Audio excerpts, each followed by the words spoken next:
What is going on, YouTube? Thought I would take a break from doing some college homework and bring you an update on the Reef tank. It is day 55 since this tank has been set up, and just jump into some changes here. First off, I do want to talk about there's an algae bloom happening in the tank. I don't know if you can see it right there in front of that Kenyan tree, as well as the back glass here. So to combat that, I'm going to try to get some more snails sometime here like next week. And try to combat that as much as I can. I've been scrubbing it with a toothbrush a little bit, but I know an algae bloom is going to happen, so it's not a bad thing. And let's talk about it. So I've upgraded the filter to a fluval aqua clear. I like this because I can put my own media, so I just use some filter sponges here. Just use some of this Marine Land filter pads. As well as I use some Seacam Purigen. So happy with the way I have it. So I have the block that it comes with like a default like little sponge that you put at the bottom. And then on top of that, I have carbon. On top of that, I have my Purigen, and then I have, lastly, my filter floss, which I've been changing once a week. So seems to be working well. I am carbon dosing this tank with vinegar. I use 2/8, I believe, of a teaspoon a week. Yeah, a fourth of a teaspoon a week, or a day. I'm sorry, a fourth of a teaspoon a day. That seems to be doing well. It's not that I was having a little bit of nitrate problems, and I think that's just because the tank is so new, because there's only 2 fish in here. And with that Purigen in there, the upgraded filter media and the carbon dosing, I think also the filter media, the fact that I changed that and using Purigen is helping as well. Nitrates are around 5, somewhere like that. So around the 5 mark. So really happy with that. I don't plan on adding any more fish to this system. These 2 clownfish are going to be the only fish with this little cleaner shrimp. I just really don't want to mess with nitrates being an issue, so I'm going to try to do like a low bioload tank. And it is a small tank, it's only 20 gallons. So I think 2 clownfish and the shrimp, as well as my corals, look really good in here. So corals, let's talk about that. The corals aren't fully opened, but I just didn't want to wait any longer to make a video. They're pretty much open. The only thing that's really not opening fully right now is this little pulsing xenia, and I wish I had a little camera lens or something so you guys didn't have like so much blue on the video.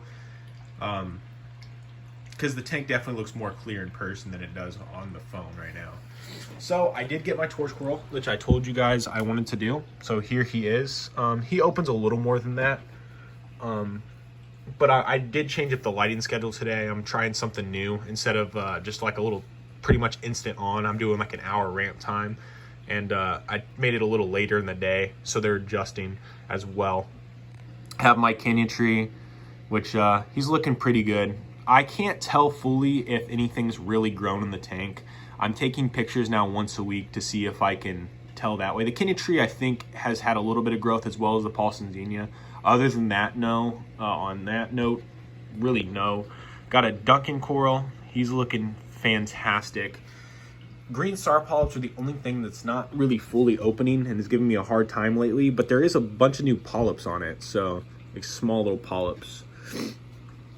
Got my pipe organ, got a couple small polyps branching off the bottom. Starting to cover the frag plug on the bottom there.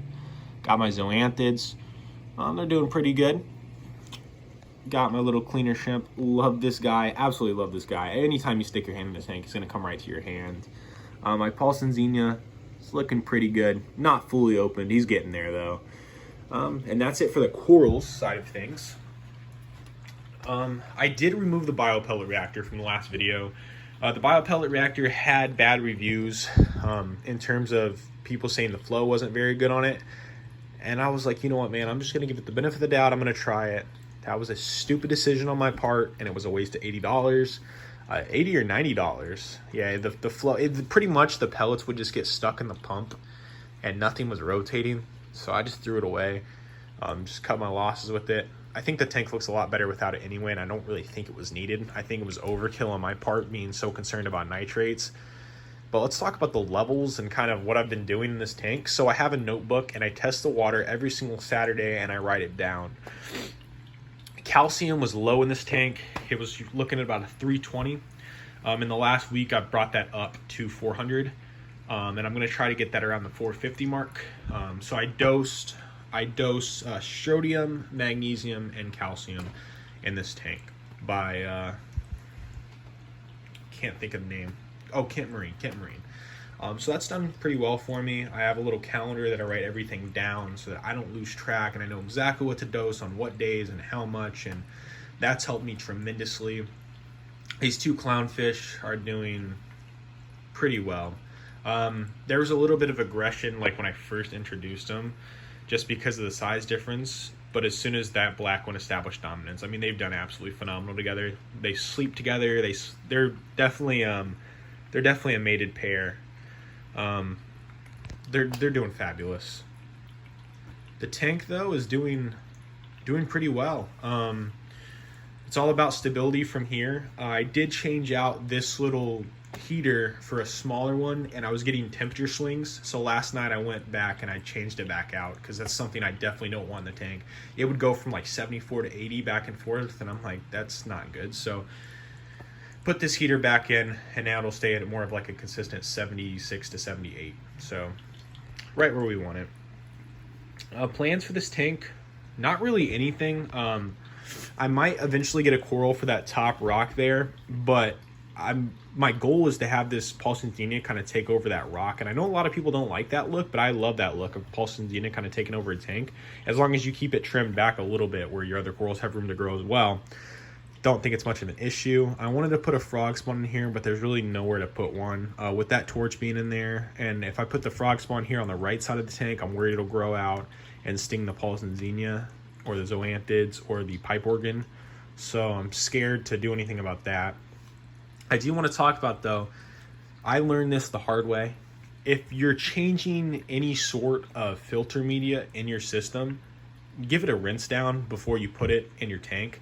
Because what happened was when I put this new fluval in here, my protein skimmer started going absolutely crazy. Like, it started overfilling. I mean, it would overfill in like 5 seconds. Like, I could not keep the skimmer tuned at all. And so rinse your media. So what I had to do was you could have waited like the 3 days, but since I'm carbon dosing, I didn't really want to wait the 3 days because then I couldn't carbon dose. So I went to the pet store and I just got some pre-mixed salt water and I did a 10-gallon water change and it cleared it right up. So protein skimmer's been doing great. The only reason my protein skimmer is actually he doesn't seem to be pulling out a lot of gunk from the water. I'm not sure if that's because the tank's super clean, which I don't believe. So eventually I might get another protein skimmer and throw this one away. This one's done good for me in the past, but it's not really doing much in this system. Either throw it away and get something else, or we'll just see what happens. The only reason I have it running really right now is because I'm carbon dosing. And if I wasn't having a skimmer on here and I was carbon dosing, that would be very, very bad for the tank. You could kill everything in a system. So you need to have something to pull out the vinegar. It does pull out a little bit of gunk, but the water is mainly clear and with like some particles in it. You don't really see that black, that I want to see coming from a skimmer. And I've had this skimmer in the past and it's done phenomenal for me, so I'm not sure entirely what's going on here. But the tank overall, I mean, the nitrates are low, phosphates are 0, nitrates are 5, calcium's at 400. Just trying to bring that up a little bit to like 50. Everything's nice and happy. Everything eats. All the corals seem to be doing pretty well in this tank under just one AI prime. Future plans for this tank. My girlfriend is going to get a 75-gallon for her turtle probably around next tax time. So there's a possibility I'll be upgrading to her old 40-gallon. And I would just get one more AI prime on it, move everything over, and this tank would probably either be taken down or be used for seahorses. Not entirely sure. Because I do want to do seahorses in the future. That's something I've wanted to do for a while. Out of all the tanks I've owned like 8 saltwater tanks in the past. This is the one that I've had the most success with. I'm not stressed really. I mean, nitrates and stuff were always stressing me out in the past, and I just don't stress about them. What I've done is, just a low bio load on the tank. We're about 2 months in, and I have 2 fish in the system that have been with me since the very start. I cycled the tank with these 2 clowns and then my shrimp, and it adds plenty of movement to the tank. I was debating getting a goby or not, and I just went against it because I feel like it would just add more bio load to the tank, and it has a possibility to stress me out. So let's just not even do that. When I upgrade to the 40 gallon, I'll probably add like a goby with the 2 clowns, and that would be all for the fish load. And then just move the protein skimmer over, and then probably just upgrade to the bigger fluval, because I really, really like the fluval. I just get the bigger version, and keep this one on this tank if I keep this one up and running. So this tank's done really good. Coral growth is going to be slow though, because they are small corals, and I know with a new reef tank it can take a year or 2 for you to really start seeing some coral growth, just because a tank takes a long time to mature. So the best thing we can do right now is just keep these water parameters stable, keep everything stable, and then the coral should flourish. So I mean, like I said, I think there is a little bit of growth coming from this couple of the softies, but everything in here looks really, really beautiful. Torch is definitely my favorite. Let me know what you guys think about the reef build. I know I talk a little bit of fast on camera, and I kind of stutter a little bit with my words. I just get a little nervous recording YouTube videos. I don't know why. It's just the kind of person I am. But I really like to show you guys the tank and how it's doing, and it's also good for me because I can look back on these videos and see how the tank is done and how it's evolved. So that's what I'm trying to do, is kind of document this build for you guys and for me as well, and take pictures and stuff like that so I can see the coral growth on these guys. I'm really happy though with how the tank's doing. I'm not stressed about anything. All the levels are good, and the tank's doing really, really well. Thank you guys so much for watching. Peace out.